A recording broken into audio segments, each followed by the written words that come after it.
This is Mark. People say if you read the Bible, that has everything God wants you to know. Well, what if God calls you to be a missionary? Does he use the Bible to call you to be a missionary? Does it say in there, well, you should do this? Of course, you could say it makes you be a deacon or maybe a teacher. And so, well, no, our church decides who the teachers are. Maybe it makes you a worker. Maybe the Bible tells you to be a worker of miracles. Oh no, we don't have miracles anymore. See, you're denying God. People say, Paul said, having a form of godliness, but denying its power.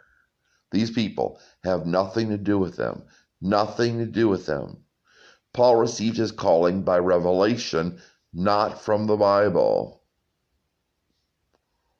I nail this home. People will not listen to me. But I said, well, Jesus is more important than the Bible. Somebody said to me, we didn't know about Jesus if it weren't for the Bible. Well, how did Paul know about Jesus? Well, that was from Revelation. Paul was called to be an apostle to the nations. They sent one to the nations through Jesus. What about Peter and Cornelius? Wasn't that through a vision? What about Paul going to Macedonia? Wasn't that by a dream? What about Joseph leaving for Egypt? Wasn't that by a dream? We don't have that anymore. No more dreams, no more visions. I just get so sick of people that say this stuff.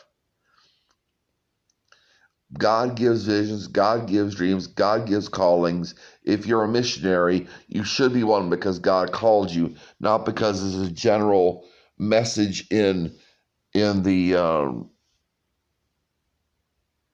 Bible. Paul was called through revelation. How was your minister called to be a minister? How was your pastor called to be a pastor? How was your priest called to be a priest? Somebody says, well, I had this feeling. It's not a feeling. It's not a feeling. It's a message from God. It's a calling from God. Not everything we need as Christians is restricted to the Bible.